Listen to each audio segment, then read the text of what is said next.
Hello everyone, আসসালামু আলাইকুম। আশা করছি সবাই অনেক ভালো আছেন। চলে এলাম নতুন এবং সহজ আরও একটি রেসিপি নিয়ে। আজকে তৈরি করে দেখাবো দোকানের মতো পারফেক্ট মোরব্বা কিভাবে বাসায় তৈরি করতে পারবেন। মোরব্বা সাধারণত পাকা চাল কুমড়া দিয়ে তৈরি করা হয়ে থাকে, তবে আমি আজকে যে রেসিপিটা শেয়ার করেছি এই রেসিপিতে আমি তরমুজের খোসা দিয়ে মোরব্বা তৈরি করে দেখাবো। আশা করছি রেসিপিটি সবার কাছেই ভালো লাগবে, আর ভালো লাগলে চ্যানেলটি সাবস্ক্রাইব করার অনুরোধ রইল। তো চলুন দেখে নিই কিভাবে তৈরি করতে হয়। মোরব্বা তৈরির জন্য এখানে আমি কিছু তরমুজের খোসা নিয়েছি, আর খোসাগুলো একটু মোটা হলে বেশি ভালো হয়। খোসাগুলো থেকে সবুজ অংশটা আমি ফেলে দিয়েছি এবং ভেতর থেকে লাল অংশটাও ফেলে দিয়েছি। এখানে আমি কতটুকু খোসা ব্যবহার করেছি সেই পরিমাণটা সঠিকভাবে বোঝানোর জন্য আমি হাত দিয়ে একটু পরিমাপ করে দেখাচ্ছি। এখানে আমি 14 থেকে 15 টুকরো খোসা ব্যবহার করেছি, আর প্রতিটি টুকরোর সাইজ আমার আঙুলের 4 আঙুলের মতো হবে। এখন একটা কাঁটা চামচের সাহায্যে সবগুলো পিস দুপাশ থেকেই কেচে নিচ্ছি অথবা ছিদ্র করে নিচ্ছি। সবগুলো খোসাকেই আমি একইভাবে কাঁটা চামচের সাহায্যে কেচে নিয়েছি। এবার হাত দিয়ে চেপে প্রতিটা খোসার থেকে এক্সট্রা পানিটা ফেলে দিচ্ছি। দেখুন এখানে এই খোসাগুলো থেকে কতগুলো পানি বের হয়েছে। তো এই পানিটা এখন ফেলে দিচ্ছি এবং অন্য একটা পাত্রে ফ্রেশ পানি নিয়ে নিয়েছি। এবার এর মধ্যে কিছুটা চুন দিয়ে দিচ্ছি। পানের সাথে যে চুন খাওয়া হয় এখানে সেই চুনটাই ব্যবহার করা হয়েছে। খুব বেশি পরিমাণে চুন দেওয়ার দরকার নেই, সামান্য একটু চুন দিলেই হয়ে যাবে। চুনটাকে পানির সাথে খুব ভালোভাবে গুলে নিয়েছি। এরপরে কেচে নেওয়া সেই তরমুজের খোসাগুলো এর মধ্যে দিয়ে দিচ্ছি। এবার তরমুজের খোসাগুলোকে এই চুনের পানির মধ্যে ভিজিয়ে রাখতে হবে কমপক্ষে 1 থেকে 1.5 ঘন্টার জন্য। এই স্টেপটা অবশ্যই ফলো করবেন, কারণ আমরা বাজার থেকে যে চাল কুমড়ার মোরব্বাটা কিনে খাই সেটা সাধারণত এভাবেই করা হয়ে থাকে। প্রায় 1.5 ঘন্টা এগুলোকে চুনের পানির মধ্যে ভিজিয়ে রাখার পরে ফিরে এসেছি, আর দেখুন খোসাগুলো আগের থেকে অনেকটাই শক্ত হয়ে গিয়েছে। আগের মতো কিন্তু এখন আর নরম নেই। এবার তরমুজের খোসাগুলোকে চুনের পানির মধ্যে থেকে তুলে নিয়ে ফ্রেশ পানির মধ্যে দিয়ে দিতে হবে। এরপরে এগুলোকে 2-3 বার ধুয়ে নিতে হবে। আমি এগুলোকে পানি পাল্টে নিয়ে 2-3 বার খুব ভালোভাবে ধুয়ে নিয়েছি।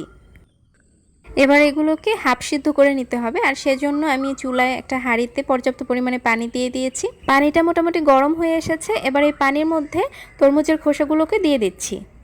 মিডিয়াম আঁচে এগুলোকে আমি প্রায় 8 থেকে 10 মিনিট সিদ্ধ করে নিচ্ছি। খোসাগুলোকে পুরোপুরি সিদ্ধ করে ফেলা যাবে না, এগুলো 50% সিদ্ধ হলেই হয়ে যাবে। প্রায় 8 থেকে 10 মিনিট পরে আমি খোসাগুলোকে তুলে পানি ঝরিয়ে নিচ্ছি। সবগুলো খোসা আমি তুলে নিয়েছি। এবার একটা ফ্রাই প্যানে এই খোসাগুলোকে আমি দিয়ে দিচ্ছি। খোসাগুলো কিন্তু ঠান্ডা হয়ে যায়নি, এগুলো কিন্তু এখনও পুরোপুরি গরম আছে। তো এখন এর মধ্যে দিয়ে দিচ্ছি 1 কাপ পরিমাণে চিনি। চিনিটা একটু বেশি করেই দিতে হবে, কারণ কম পরিমাণে চিনি দিলে মোরব্বা হবে ঠিকই, কিন্তু মোরব্বাটা কিন্তু শক্ত হবে না। চুলা কিন্তু এখন আমি অন করিনি। চুলা অন করার আগেই এটাকে এভাবে ঢেকে রাখতে হবে 10 মিনিটের মতো।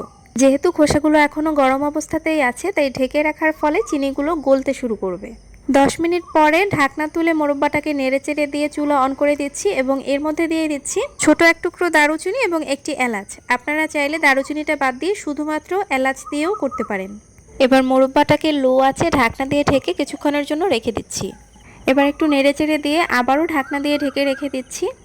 এভাবেই এটাকে ঢাকনা দিয়ে রান্না করতে হবে, আর কিছুক্ষণ পর পর ঢাকনা তুলে নেড়ে দিতে হবে। তবে চুলার আঁচ একদমই বাড়ানো যাবে না, এভাবেই লো আঁচে এটাকে রান্না করে নিতে হবে যতক্ষণ না শিরাটা পুরোপুরি শুকিয়ে আসছে।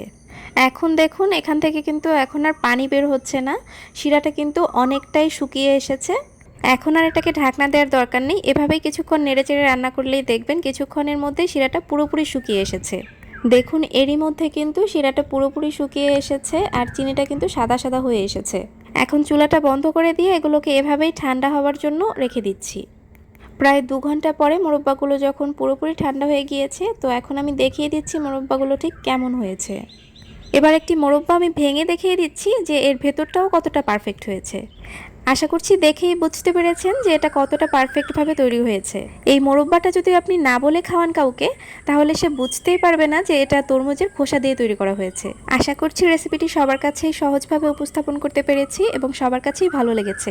ভালো লাগলে ভিডিওটি লাইক কমেন্ট করে বন্ধুদের সাথে শেয়ার করার অনুরোধ রইল, আর আমাকে সাপোর্ট করার জন্য চ্যানেলটি সাবস্ক্রাইব করার অনুরোধ রইল।